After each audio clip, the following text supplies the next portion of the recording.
bahwa Al-Quran yang dimulai dari Bismillahirrahmanirrahim sampai minal jinnati wan nas 30 juz itu gitu, 114 surat itu adalah misil. Misil itu simbol, maka hendaknya kita menggunakan pendekatan simbol, permisalan. Bagaimana agar supaya kita ini diberikan kemampuan untuk menangkap makna Quran secara simbolik sehingga dia bisa ditangkap oleh subjek kita secara hakikat dan nyata pada diri kita, itu adalah yang utama dan paling utama. Kamu jangan menjadi pembantah, karena kebanyakan manusia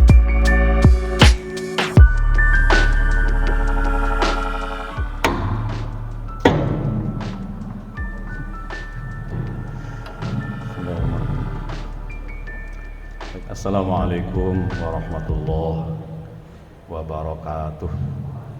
Alhamdulillahi wa ba'd. Para jamaah yang saya hormati, bil khusus Romo Kiai Haji Hamzawi yang mengimami kita pada hari ini. Alhamdulillah kita masih diberikan kesempatan untuk bisa sholat zuhur berjamaah di masjid yang kita cintai ini. Sholat zuhur itu dimensinya 4 ya, 4 rakaat. Rakaat pertama mengingatkan kita akan terbukanya pintu surga yang bernama Darussalam. Kemudian rakaat kedua adalah Darul Muqamah. Rakaat ketiga Darul Qaror, dan rakaat keempat adalah Jannatul Ma'wa. Artinya apa? Bahwa hendaknya sholat yang kita lakukan dan apapun aktivitas yang kita lakukan itu menjadi peringatan atau zikir bagi kita semuanya yang melakukannya. Maka inti sholat itu atau inti pengabdian kita kepada Allah Subhanahu wa Ta'ala itu adalah zikir. Allah tegaskan dalam firman-Nya surat Thaha surat ke-20 ayat 14, Innani anallah la ilaha illa ana fa'budni wa aqimis sholata lidzikri. Jadi inti sholat itu adalah zikir. Sesungguhnya aku adalah Allah, tidak ada Tuhan selain aku. Maka tegakkanlah sholat dan tundukkanlah dirimu agar kamu ingat akan aku. Pertanyaannya adalah bagaimana kita ini bisa ingat, misalnya sholat yang kita lakukan itu bisa diingat oleh kita manakala kita menemukan makna dari berbagai gerakan yang kita lakukan, yang dimulai dari takbiratul ihram. Apa maksudnya? Padahal bunyinya sama ya dengan takbiratul intiqal. Baik itu takbiratul ihram, lalu ada intiqal. Intiqal itu kan pindah dari berdiri kepada ruku dan gerakan-gerakan yang lainnya. Nah, semua kita temukan makna, termasuk secara global misalnya dijelaskan oleh Ibnu Arabi ya dalam bukunya Al-Futuhat Al-Makkiyah itu, yang agar supaya kita menggunakan pendekatan simbol atau mithil. Kenapa? Karena Quran sendiri menyatakan walaqad sharrafna fi hadzal qur'ani linnasi min kulli mathal wa kanal insanu aktsara syai'in jadala. Itu dalam surat ke-17 surat Al-Isra ayat 54, bahwa Al-Quran yang dimulai dari Bismillahirrahmanirrahim sampai minal jinnati wan nas 30 juz itu gitu, 114 surat itu adalah misil. Misil itu simbol, maka hendaknya kita menggunakan pendekatan simbol, permisalan. Bagaimana agar supaya kita ini diberikan kemampuan untuk menangkap makna Quran secara simbolik sehingga dia bisa ditangkap oleh subjek kita secara hakikat dan nyata pada diri kita, itu adalah yang utama dan paling utama, kamu jangan menjadi pembantah. Karena kebanyakan manusia itu umumnya suka membantah. Sebenarnya membantah ini atau berbantah-bantah, mujadalah ini tidak mengapa manakala didorong oleh apa yang disebut dengan mujalasa. Orang yang berbantah waton suloyo dengan berbantah ingin mendapatkan satu formula pemahaman itu berbeda.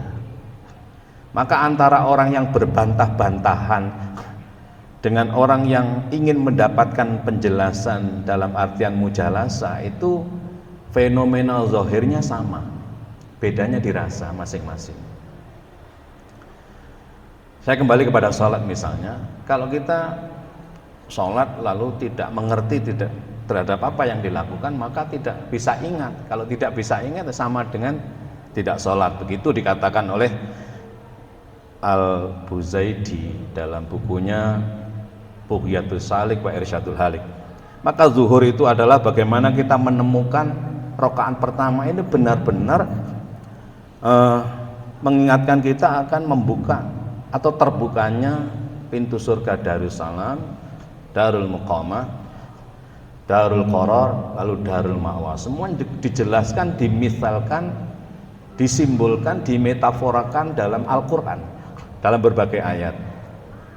Lalu ketika masuk pada asar misalnya, rakaat pertama itu dijelaskan oleh Al-Buzaidi itu, rakaat pertama adalah bagaimana kita ini benar-benar ingat sedang dibukakan oleh Allah pintu Naim. Naim itu nama surga. Kemudian rakaat keduanya adalah Firdaus, Jannatul Firdausi nuzula. Rakaat ketiganya adalah disebut dengan Maqamun Amin, dan yang terakhir adalah Al-Khulud atau Jannatul Khuldi.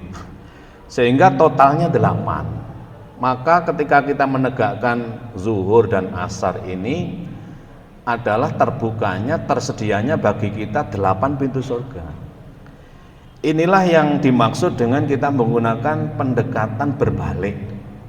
Maka para sufi, para ulama mutasawwifun itu biasa menggunakan pendekatan berbalik, yang sering berbeda dengan kaum syariah yang tekstual. Tapi kalau sufi itu berbalik. Nah, karena berbalik dan tidak berbalik ini sering dianggap berbeda, padahal tidak berbeda, dan bahkan dianggap bertentangan, padahal tidak, itu saling melengkapi. Begini misalnya, kalau para ulama kita pada umumnya ya memaknai bahwa kita ini harus cinta pada Allah dan Rasulnya. Kita harus cinta pada siapapun yang dicipta oleh Allah. Nah, ulama sufi berbeda. Qul in kuntum tuhibbunallaha fattabi'uni yuhibbukumullahu wa yaghfir lakum dzunubakum wallahu ghafurur rahim. Itu dalam surat Al-Maidah ayat 31. Surat kelima ayat 31. Bahwa kita ini nggak mungkin mencintai Allah. Allah lah yang cinta kita. Dengan kata lain, Allah lah yang bahasa kita itu, bahasa anak-anak sekarang itu yang jatuh cinta sama kita. Sehingga kamu jangan bersedih, bukan kita yang dituntut untuk mencintai Allah. Nggak mungkin kita mencintai Allah. Allah lah yang jatuh cinta, penasaran kepada kita.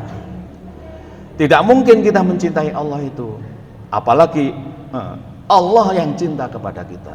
Coba, bagaimana caranya dijelaskan dalam surat Al-An'am ya, surat ke-6 ayat 12 itu, qul siru fil ardi tsummanzuru kaifa kana aqibatul mukadzibin.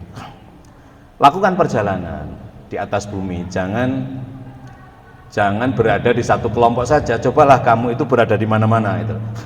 Kalau kita pergi ke Surabaya, taunya hanya Masjid Akbar, dikiranya Surabaya itu masjid itu. Maka temukan Surabaya itu dalam berbagai seluk-beluknya, maka kita akan mendapatkan perspektif pandangan yang berbeda. Qul liman ma fis samawati wal ardh qulillah. Katakan apapun yang di langit dan di bumi ini milik Allah. Kataba ala nafsihir rahmah. Allah telah menetapkan pada dirinya adalah mengasihi atau menyayangi siapapun, apapun. Artinya apa? Dulu Allah itu sendirian, kesepian, sehingga bernama Ahad atau Ahadiyah ya. Para kaum sufi menjelaskan begitu. Lalu ngomong bahasanya, bahasa kita ya, sendiri ngomong. Lah sendiri ngomong itu bahasa manusia yang gila. Maka Ibnu Arabi beristilah bahwa Allah itu juga maha gila itu. Tapi gilanya kita dengan gila Allah beda loh ya. Kalau Allah itu gilanya ingin menyayangi dan sangat menyayangi dan sangat mencintai makhluknya, kalau kita ini gilanya gila beneran, barangkali begitu bedanya ya. Jadi sendirian lalu mengumumkan pada dirinya kataba ala nafsihir rahmah. Aku tetapkan pada diriku itu mengasihi, menyayangi. Loh, padahal sendiri. Nah, setelah menyatakan begitu lalu dia kebingungan itu. Lalu menciptakan makhluk. Nah, artinya apa?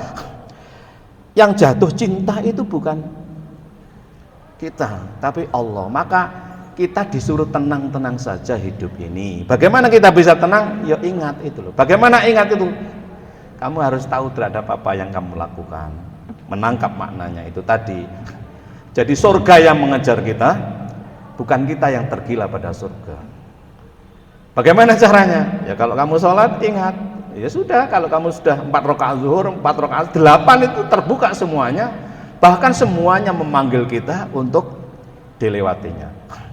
Lalu maghrib misalnya, saya ingin sampaikan sampai pada subuh ya, supaya bisa dipahami menjadi sebuah konstruk, menjadi amalan kita.